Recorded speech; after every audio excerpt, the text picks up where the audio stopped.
转来关心国内消息，今仔日就业服务法修法通过，未来80岁以上的老大人免把持牛表苹果，就会当请看护义工。卫福部就真烦恼讲，安尼看护义工可能是会选择互较好顾的家庭请，是零当前的老大人都会请无人顾。卫福劳动部迄边嘛有共款的挂虑。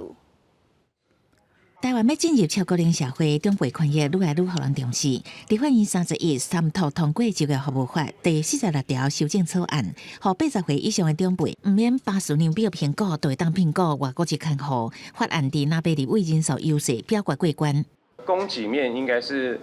这个劳动部要去努力的地方，他应该要去参考，不管是日本或是韩国的方式，好在薪资待遇或者是这个更多的福利吸引这些移工。经过修法以后，你要聘请外国进来这个看护，都用这个巴氏量表。今天会希望它可以通过。根据三读内容，年满80还是70至79岁有癌症2期以上，请外国籍看护唔免医疗机构专业评估，也就是唔免把持牛表。互人顾的若有原住民身份评估认定方式，应该回动卫福部甲原民会定出来。不过，民进党立委批评可能会造成资源烧钱，劳动部甲卫福部嘛表达遗憾。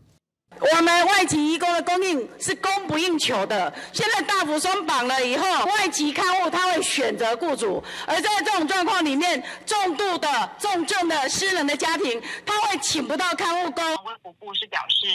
深感遗憾，因为我们会担心这也可能会影响跟冲击到中重症家庭聘雇外籍看护工的权益。卫福部讲，可能会冲击长照体系。劳动部是烦恼新法会增加家庭看护移工市场强势实行，地区厝内若有严重未振动、长期倒伫床的、插管的适龄者家庭，可能会因为移工选择较轻症的，地区更较歹找到，也是老外国籍看护。若是老人福利法修法，65岁以上的长辈综合所得税率无达到20%的免交健保费，虽然拿赢收降到5%，不过也是因为外界反对声音上大，调影达成共识，渐慢处理。记者综合报道。